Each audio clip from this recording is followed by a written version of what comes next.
are going to study the coordination compounds. Now you must be wondering, why should we study coordination compounds?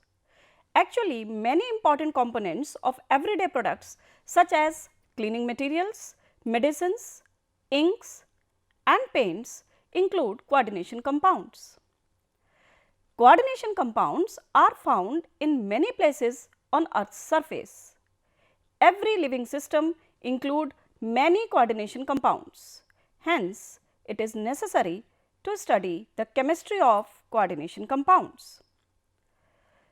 To study the chemistry of coordination compounds, today we will study difference between a double salt and a complex, coordinate bond, definition of coordination compounds or complexes, Werner's coordination theory and interpretation of experimental data by Werner. Sometimes coordination compounds are confused with double salts. So, let us understand the difference between coordination compounds and double salts first. Both the double salts as well as complexes are formed by the combination of two or more stable compounds in stoichiometric ratio.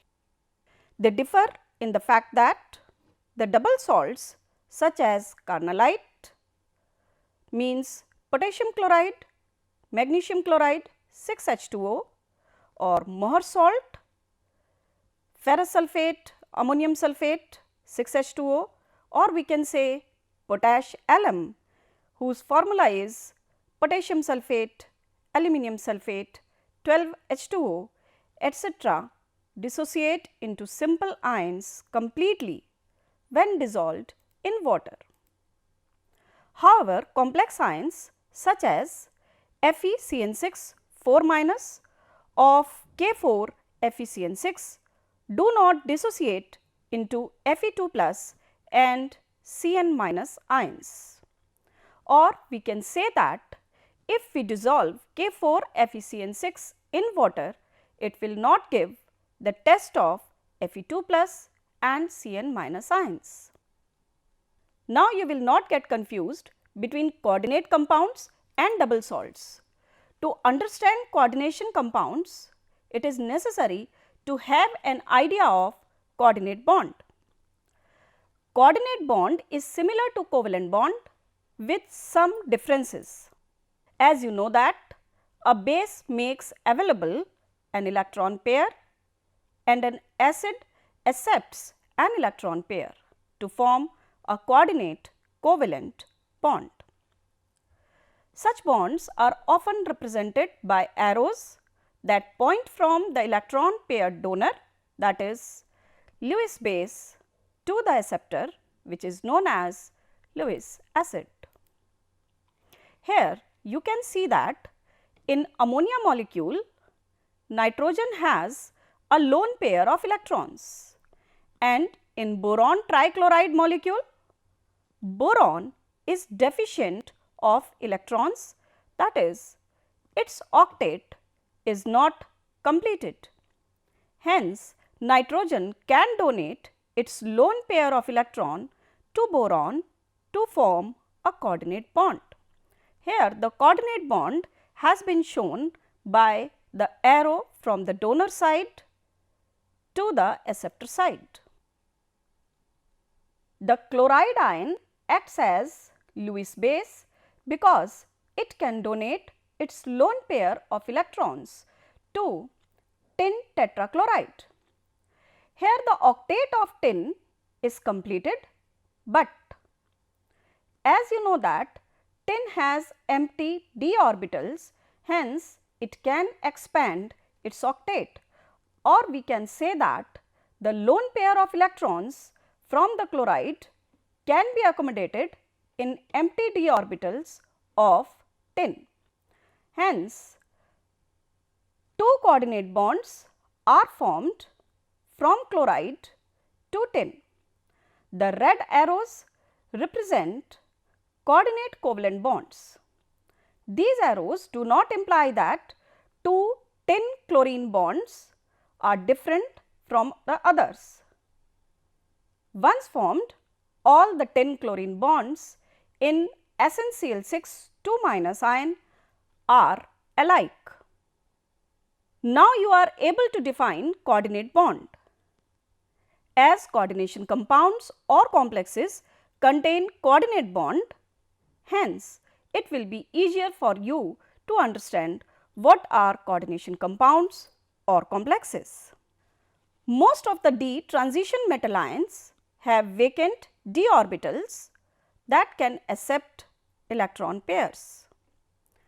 Many act as Lewis acids by forming coordinate covalent bonds in coordination compounds, or we can say in complexes.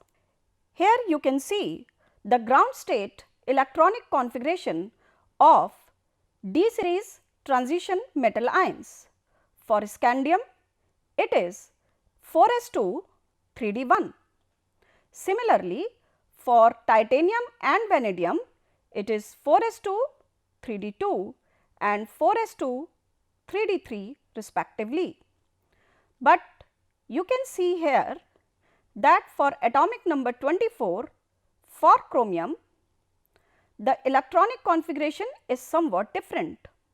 It is not 4s2 3d4, but it is 4s1 3d5.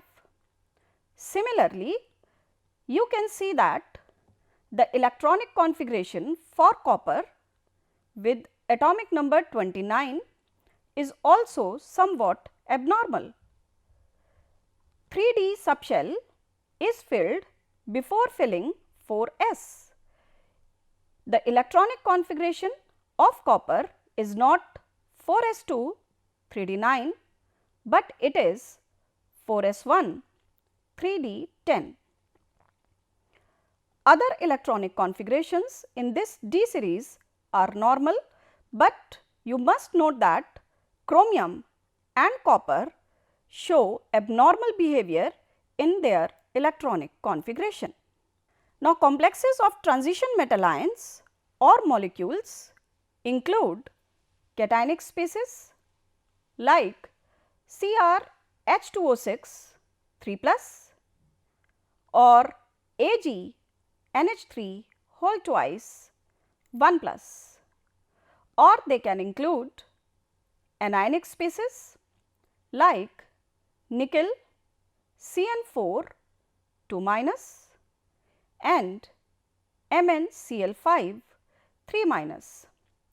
They can also include neutral species like FeCO whole 5 and PtNH3 whole twice Cl2. In this table, you can have a look on some coordination compounds with Lewis base, Lewis acid, donor atom and coordination number. If we see AgNH3 whole twice +1, here ammonia molecule acts as Lewis base and silver acts as Lewis acid. Now, donor atom in ammonia molecule is nitrogen and coordination number here is 2.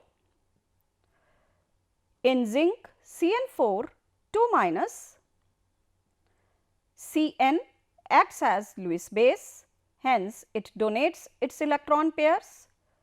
Zinc acts as Lewis acid and carbon atom of Cn acts as donor atom with coordination number 4. In NiCN4 2-, Cn again is Lewis base, nickel is Lewis acid, carbon atom is the donor atom with coordination number 4. Similarly, in PtCl6 2-, chlorine donates its electron pairs, platinum accepts the electron pair, chlorine is the donor atom with coordination number 6, and in NiNH3 whole 6 2+, again the ammonia molecule acts as Lewis base and nickel acts as Lewis acid. Nitrogen is the donor atom and coordination number is 6. Now we will proceed to most important theory of coordination compounds known as Werner's coordination theory. Bonding in transition metal complexes was not understood until the pioneering research of Alfred Werner, a Swiss chemist who received the Nobel Prize in Chemistry in 1913. Now, prior to Werner's work, the formula of transition metal complexes was written with dots. For example, CrCl3 dot 6H2O or AgCl dot 2NH3. Just like double salts such as ferrous ammonium sulphate hexahydrate, which is written as FeSO4 dot NH4 2SO4 dot 6H2O. As you know that the properties of solutions of double salts are the properties expected for solutions made by mixing the individual salts. However, a solution of AgCl2 ammonia, or more properly AgNH3 whole twice Cl, behaves differently from either a solution of silver chloride or a solution of ammonia. The dots have been called the dots of ignorance because they signified that the mode of bonding was unknown.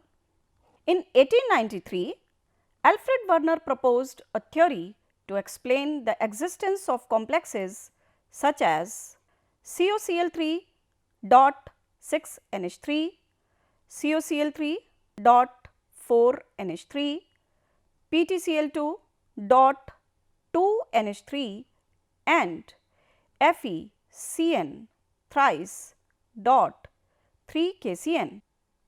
He began by assuming that a metal ion has two kinds of valencies.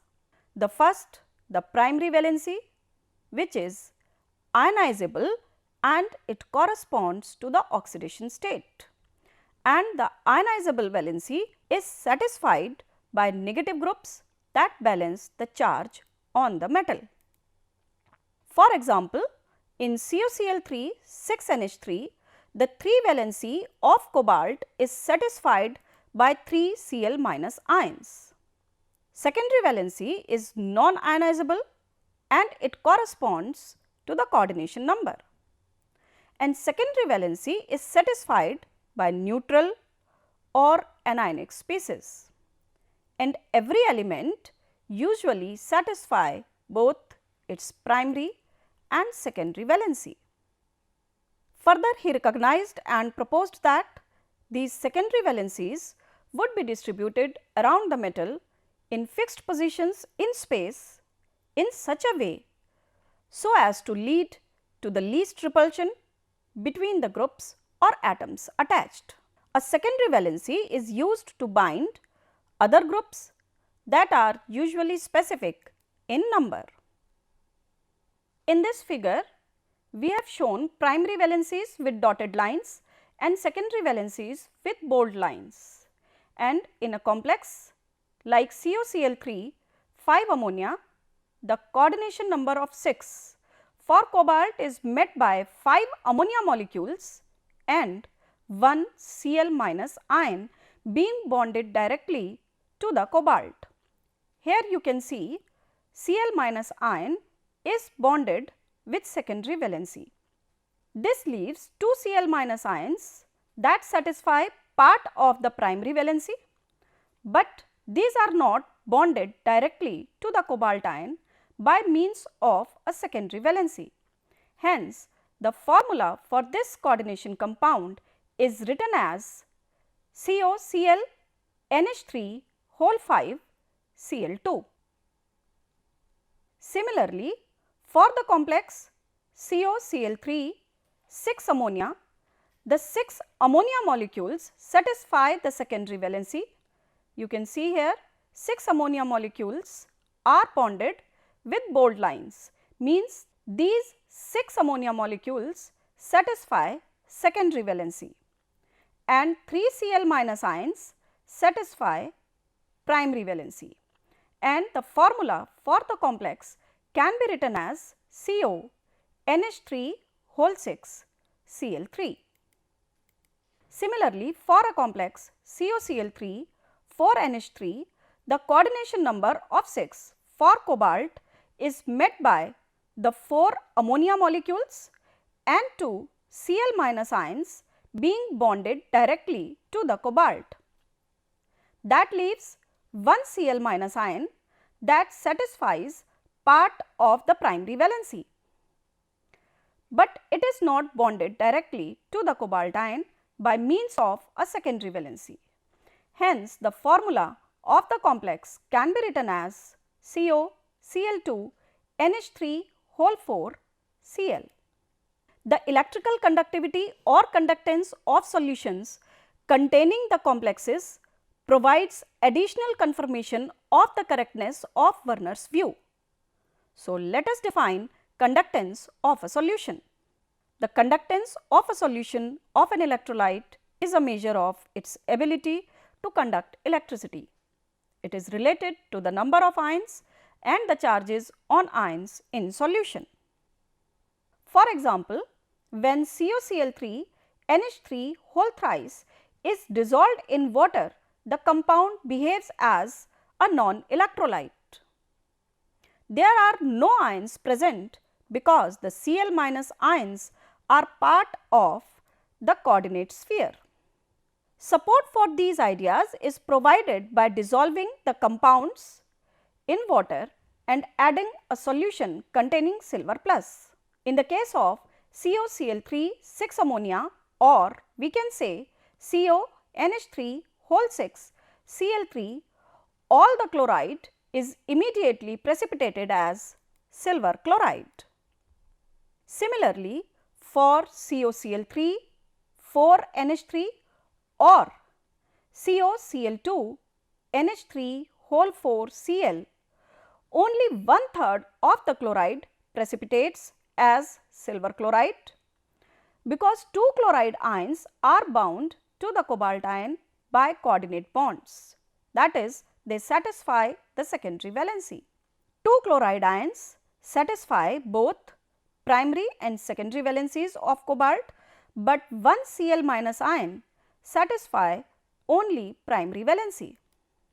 Now, for a solution of the compound COCl3 NH3, none of the chloride ions precipitate when silver is added, because all of them, that is, all the 3 Cl minus ions are bound to the cobalt ion by coordinate bonds.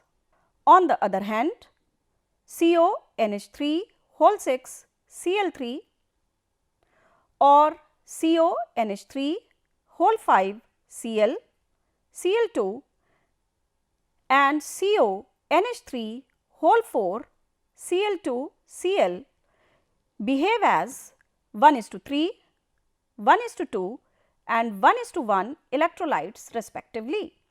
It means when CO NH3 whole 6 Cl3 is dissolved in water, it dissociates in 1 positive ion and 3 negative ions.